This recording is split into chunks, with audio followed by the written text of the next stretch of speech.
Shalom, halo teman-teman. Perkenalkan, nama saya Desi Widiawati, NIM saya 1910416837 dari kelas A1 pagi, jurusan Ekonomi Prodi Manajemen, mata kuliah Perilaku Organisasi, dosen Adi Mursalin SEMM dari Universitas Pancabakti Pontianak. Di sini saya akan menjawab soal UAS.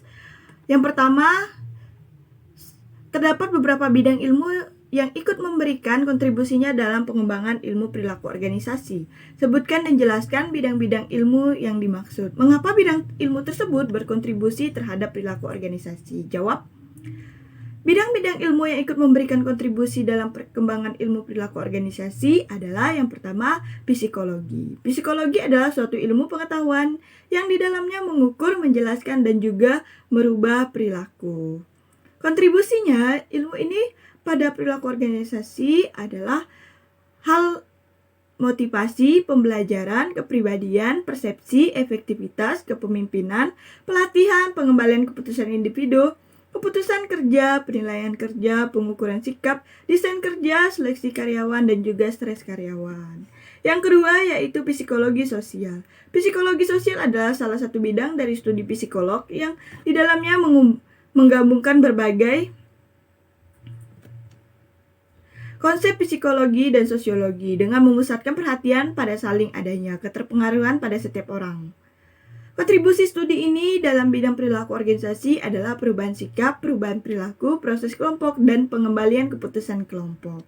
Yang ketiga yaitu sosiologi. Sosiologi adalah suatu studi tentang sikap orang dalam hubungannya antar sesama. Pemahaman terkait sistem sosial dan interaksi sosial manusia akan menyatu dalam suatu sistem sosial. Sumbangsinya dalam perilaku organisasi adalah tim-tim kerja, dinamika kelompok, perilaku antar kelompok, konflik, perubahan organisasi, teori organisasi formal, dan budaya organisasi. Yang keempat yaitu antropologi. Antropologi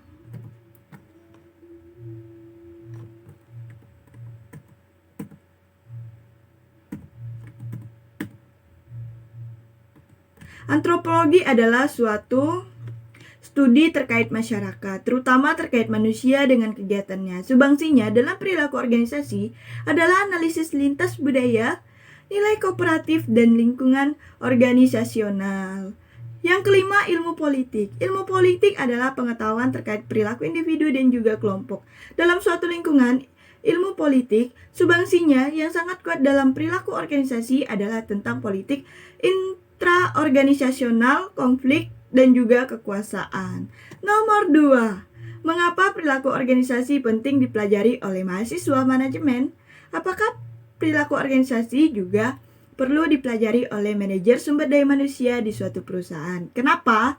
Jawab, perilaku organisasi sangat penting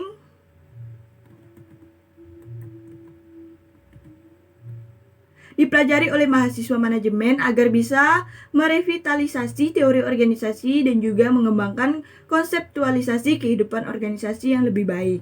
Perilaku organisasi juga perlu dipelajari oleh manajer sumber daya manusia di suatu perusahaan karena membantu setiap manajer untuk bisa memahami dan juga memengaruhi lingkungan dan juga kejadian ataupun masalah yang ada pada setiap organisasinya.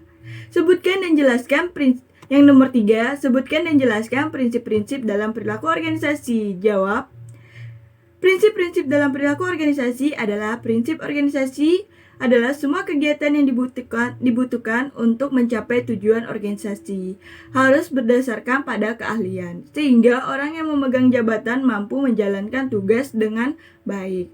Ada beberapa prinsip perilaku organisasi. Yang pertama yaitu pembagian kerja, division of work. Yang kedua,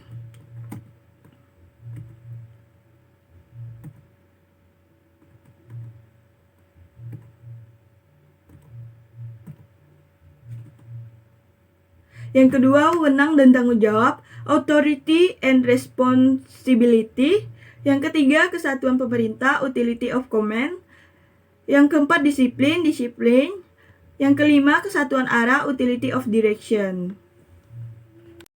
Nomor 4, silakan buka link ini dan jelaskan isi dari link ini. Jawab, setelah saya membuka link ini, Link tersebut berjudul tentang 8 tujuan yang bermanfaat bagi karyawan dan perusahaan. Isi dari link ini menjelaskan perilaku.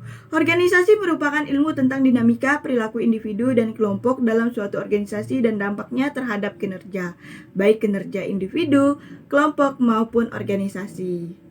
Ada beragam perusahaan perilaku organisasi, mulai dari membangun budaya kelompok, merekrut orang-orang terbaik, menciptakan hubungan yang bermakna di antara anggotanya, menyelesaikan konflik, mengembangkan kualitas masing-masing individu, hingga membangun rantai kepemimpinan yang jelas. Nomor 5, jika Anda adalah manajer sumber daya manusia di suatu perusahaan, bagaimana Anda menerapkan teori-teori perilaku organisasi yang pernah Anda pelajari di perusahaan Anda?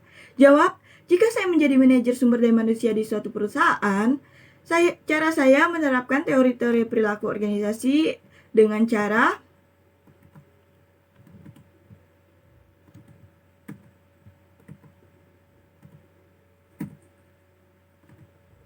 satu, orientasi, pelatihan, dan pengembangan. Orientasi adalah masa adaptasi karyawan baru terhadap pekerja barunya dan nilai serta budaya perusahaan. Pada masa orientasi ini, perusahaan harus memberikan informasi-informasi yang ideal seperti sejarah perusahaan atau nilai dan budaya. Fungsi adalah agar menumbuhkan engagement atau interaksi yang baik pada karyawan baru. Yang kedua, evaluasi kerja. Evaluasi kerja adalah kegiatan untuk membandingkan kinerja karyawan dalam satu periode terhadap kesepakatan yang sudah ditentukan bersama. Ini juga merupakan salah satu bagian dari manajemen sumber daya manusia (SDM) di perusahaan. Di dalam evaluasi kerja terdapat fungsi pelaporan dan pemantauan yang membantu untuk mengevaluasi calon karyawan atau karyawan yang terpilih. Yang keenam, apakah terdapat pengaruh perilaku organisasi terhadap kinerja karyawan di suatu perusahaan? Coba cari jurnal yang mendukung jawaban Anda tersebut. Sebutkan judul jurnal dan jelaskan isi jurnal dan pembahasannya. Jawab, pengaruh perilaku organisasi terhadap kinerja karyawan di suatu perusahaan berdasarkan hasil observasi yang telah didapatkan fakta di lapangan terkait beberapa perusahaan yang berpengaruh pada tingkat kinerja karyawan. Permasalahan tersebut antaranya terkait produktivitas kerja, tingkat absensi atau ketidakhadiran, perilaku di lingkungan kerja, dan kepuasan kerja. Jurnal yang mendukung jawaban saya yang berjudul Analisis Pengaruh Perilaku Organisasi terhadap Kinerja Karyawan, Studi Kasus Simeru, Universitas Ahmad Dahlan, Yogyakarta. 7. Ada 2 faktor yang membentuk perilaku individu, sebutkan dan jelaskan. Jawab, 2 faktor yang membentuk perilaku organisasi adalah yang pertama, faktor kelompok meliputi komunikasi, kekuasaan dan politik, dinamika kelompok, konflik dan negosiasi, serta kepemimpinan.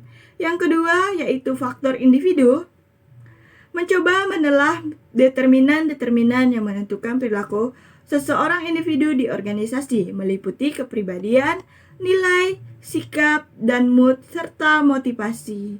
Nomor 8, jelaskan hubungan antara nilai-nilai dan perilaku individu. Berikan contoh dan penjelasan Anda. Jawab, hubungan nilai-nilai dan perilaku individu. Nilai merupakan dasar pertimbangan bagi individu untuk sesuatu. Moral merupakan perilaku yang seharusnya dilakukan atau dihindari.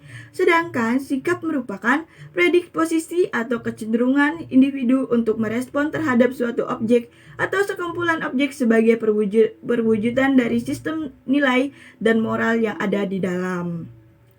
Contoh nilai yang bersumber dari individu yaitu nilai kerohanian adalah nilai yang muncul dari individu. Yang kesembilan, apa yang dimaksud dengan keberagaman dalam organisasi? Jelaskan jawaban Anda. Yang dimaksud dengan keberagaman dalam organisasi adalah keberagaman dalam organisasi. Diversity in organization merupakan suatu hal yang sangat penting saat ini. Diversity in organization adalah keberagaman atau perbedaan di dalam satu organisasi. Dengan keberagaman, organisasi dapat memperoleh berbagai pandangan, kemampuan, dan berbagai hal untuk mengatasi permasalahan organisasi.